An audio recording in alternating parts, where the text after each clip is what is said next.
What's up, Raptors fans? Welcome to the Voice Report. The Raptors pull out another huge win against the Bucks, 110-96.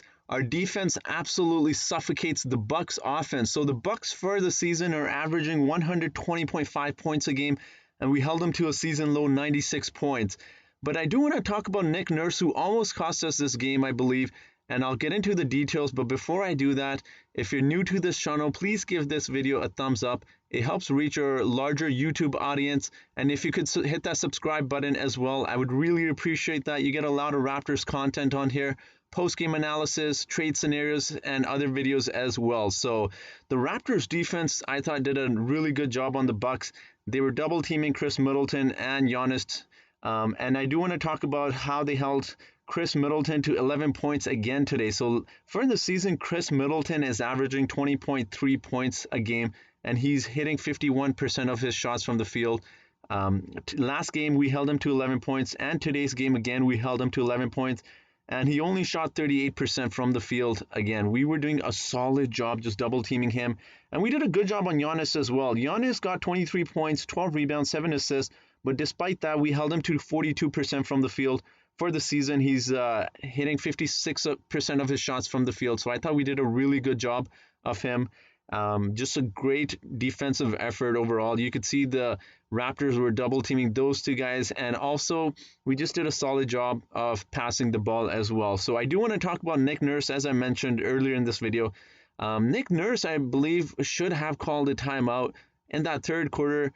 Milwaukee Bucks were coming back into the game after we were up 20-somewhat points. Milwaukee Bucks go on a 7-0 run. And for whatever reason, Nick Nurse does not like calling timeouts in those scenarios. He kind of let the Raptors just play through it.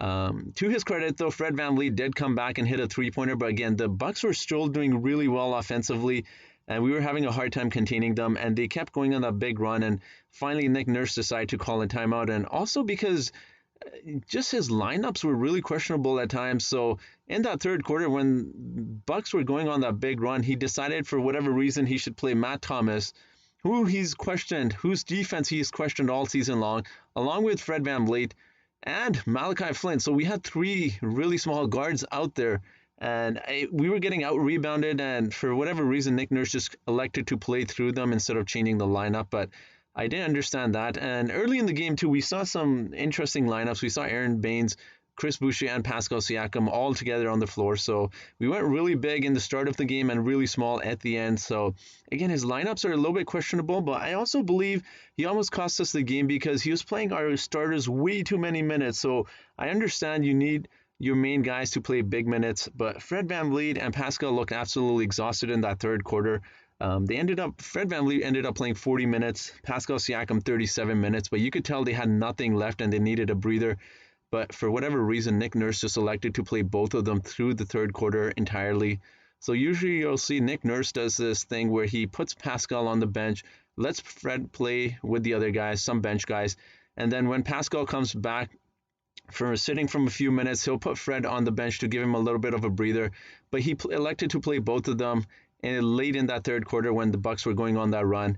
And in the start of the fourth quarter, you saw some bench players, Norman Powell with pretty much everyone on the bench, so DeAndre Bembry and Aaron Baines, as well as Chris Boucher. So his lineups were definitely questionable. His timeouts were questionable as well. But I do want to talk about Norman Powell, who had a really big game and came up absolutely huge for us. So Norman Powell starts the game off 15 points in the first quarter alone.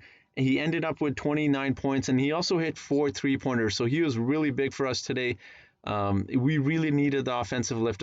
Kyle Lowry, who was out today, we really needed someone to kind of step up and produce, give us the points that Kyle Lowry would have been producing. And obviously, we know Norman has been doing a phenomenal job in the starting lineup. So again, he did that again, and he's a Bucks killer. He always does really well against the Bucks, and he showed it again today. So I do want to talk about Pascal Siakam as well, though. Pascal did a really good job, and this was probably the first time I've seen Pascal go at Giannis and not be scared. So late in the fourth quarter, Pascal had this play where he's posting up Giannis, and he does a spin move and gets an and one against Giannis, and he's just screaming on top of his lungs. He's pumped up, and I saw him play so much more confidently against Giannis.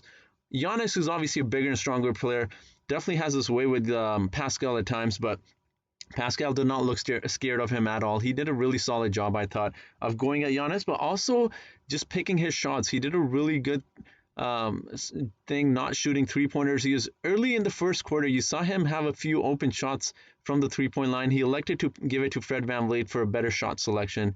And I gotta give Pascal for that, because early in the season, you would have seen Pascal just shoot those three-pointers, but I thought he did a good job of smartly choosing his shots and not just chucking up whatever whenever he was open. So overall, I thought the Raptors did a really good job. Just their shot selection was really good. Overall, just good team ball. We were passing the ball really well again. And I do want to talk a little bit about Kyle Lowry as well. So I think this is our 13th or 14th game without Kyle Lowry, and we've won every single one of them. So I'm not saying Kyle Lowry is holding the Raptors back. As we know, he's obviously a huge part of what the Raptors are, their team. He's their lead player. He's their voice in the locker room, and he's a big part of our culture, Raptors culture, and also just how he plays, his style of play is everything the Raptors are. But for whatever reason, we're 13 and or 14 and 0, something crazy like that. Every time Kyle Lowry is out of the lineup now, which is a little bit crazy. I did do a video a little while ago about Kyle Lowry and how the Raptors play without him and with him, and I looked at the numbers as well. So I'll put that video in the description if you do want to check it out. But the other guys definitely stepped up with Kyle Lowry being out. He injured his ankle last game, and today they were saying he apparently had his finger injured as well. So he obviously plays through a lot of injuries, but unfortunately he did not play today. But we definitely saw some guys step up. OG, I thought his defense was solid. OG did not I don't think he hit a three-pointer today. He was really struggling with his shot, but he came up huge in the fourth quarter. OG he scored 8 points in the fourth quarter, and he also had that amazing no-look pass to DeAndre Bembry as well. I thought he was doing a really solid job of that. So hats off to OG for that.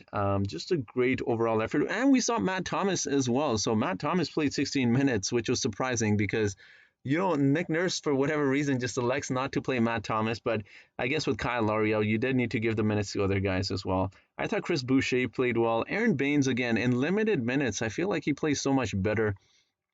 He comes off the bench again, and our small ball lineup was just working miracles. So I think Chris Boucher and Aaron Baines off the bench is really ideal because it allows Chris Boucher to play his natural power forward position. I really like that combination of Aaron Baines at the center position and Chris Boucher, and it just gives us more size, rebounding wise, as well as paint presence as well. So I did like that lineup, and I think we'll see more of it, especially because Aaron Baines is going to be getting more minutes off the bench. And it'll be interesting to see because in the next few games, we do have the Philadelphia 76ers, who obviously have Joel Embiid. So we'll see how Nick Nurse elects to play the small ball lineup, or is he going to go back to playing Aaron Baines at the center position? So this leaves a very intriguing question as to what Nick Nurse should be doing against the 76ers. There'll be a lot of questions as to if the small ball lineup does work against the 76ers, as they are a really big team, or not. But we'll wait and see. I do want to talk about tomorrow's game as well. We're playing another back-to-back game, so let's hope Nick Nurse elects to play his bench players a bit more, because Pascal, I imagine, playing 37 minutes must be exhausted, and Fred VanVleet as well, who's played 40 minutes. So let's hope he goes deep into the bench tomorrow. Malachi Flynn is with the Raptors. He was called up today because Kyle Lowry is obviously out with injury. So hopefully we do see a little bit more of him, as well as Matt Thomas and Terrence Davis. And I will be ending the video here, guys. So thank you so much for watching. Until next time.